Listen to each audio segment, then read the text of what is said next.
Partout dans le monde, les gens cherchent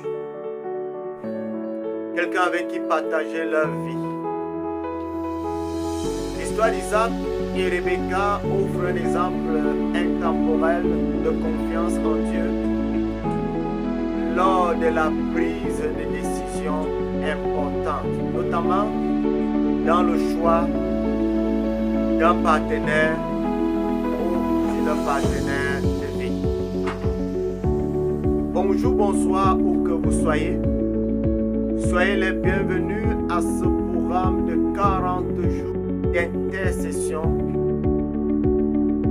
pour exhorter, pour prier, pour encourager, pour sensibiliser, pour éduquer les familles en crise. C'est notre 3e édition dans l'émission Réparateur des brèches.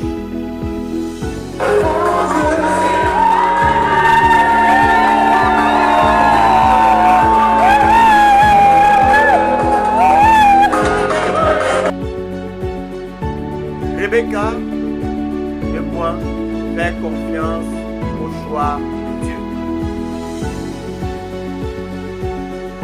Abraham voulait le meilleur pour son fils Isaac. Tel devrait être l'objectif ultime dans l'éducation chrétienne. Chaque parent consciencieux responsable devait créer un cadre propice dès le bas âge aux enfants pour leur préparer d'être heureux, de jouir du bonheur dans leur vie de couple, dans leur mariage, dans leur vie sentimentale.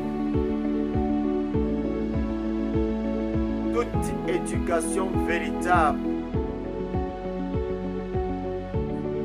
devrait y prendre en compte la vie sentimentale, la vie amoureuse des enfants, de la jeunesse. Et nos institutions devaient créer des cadres propices pour éduquer nos enfants à la vie sentimentale, à la préparation à la vie maritale.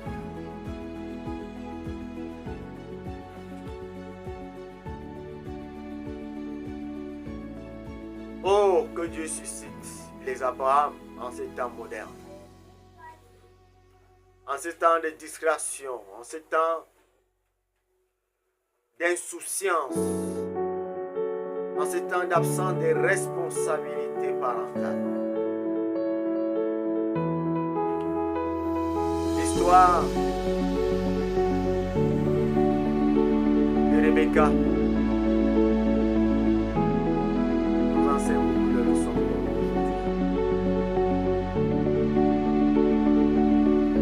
Abraham et son serviteur Eliezer ont signé un partenariat. Et celui-ci va prendre l'engagement d'honorer son maître. Il va entreprendre un long voyage pour aller chercher une femme à son fils Isaac dans sa propre famille. Chez son frère Bethuel. Arrivé au puits familial, les jeunes filles viendront pour puiser de l'eau.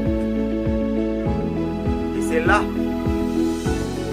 que Eliezer va voir sa prière exaucée. Quand il avait demandé un signe à l'Éternel, Rebecca au puits fit preuve de gentillesse, d'hospitalité, ce qui traduit bon caractère, ce qui traduit un esprit d'hospitalité, un esprit de générosité. Elle n'était pas seulement belle de figure, elle était dévouée, elle était polie, Elle était courtoise, elle était respectueuse, elle était serviable, prête à suivre le plan de Dieu pour sa vie. Elle écouta, elle pria. Après avoir suivi les conseils de ses parents, de ses frères, elle fit totalement confiance en Dieu. Et lorsqu'on lui demanda, Rebecca, es-tu prête de suivre cet homme, ce serviteur d'Abraham? Elle répondit, j'irai. Isaac aussi de son côté priait. Certainement une jeune même. Lorsqu'on songe à un projet de mariage, il faut sérieusement prendre du temps à la prière aux jeunes. C'est une affaire très sérieuse et très délicate. Isaac et Rebecca avaient conscience de cela. Il fallait uniquement rechercher la volonté de Dieu, le choix de Dieu. Lorsque Isaac et Rebecca vont se rencontrer, ils tombèrent éperdument amoureux. Cette histoire nous rappelle que le vrai amour n'est pas seulement un sentiment éphémère, un sentiment passager. C'est un principe élevé, un principe noble, pur, saint, fondé sur la prière, la confiance et le désir de suivre la volonté de Dieu. Uniquement la volonté de Dieu, uniquement le choix de l'Éternel. Pour prendre les grandes décisions importantes dans la vie,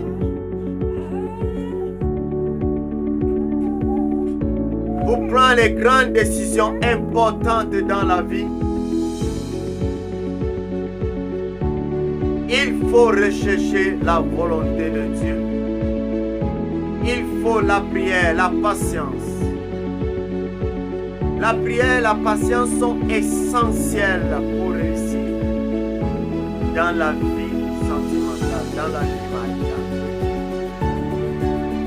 Dieu sait ce qui est meilleur pour ceux qui lui font totalement confiance. Il nous guidera si nous lui demandons et lui faisons effectivement confiance. Je ne sais pas si actuellement il y a un projet de mariage qui est dans ton cœur, qui est élaboré, qui est pensé actuellement dans ton cœur. Est-ce que tu as été de Dieu? Est-ce que tu es face à plusieurs choix?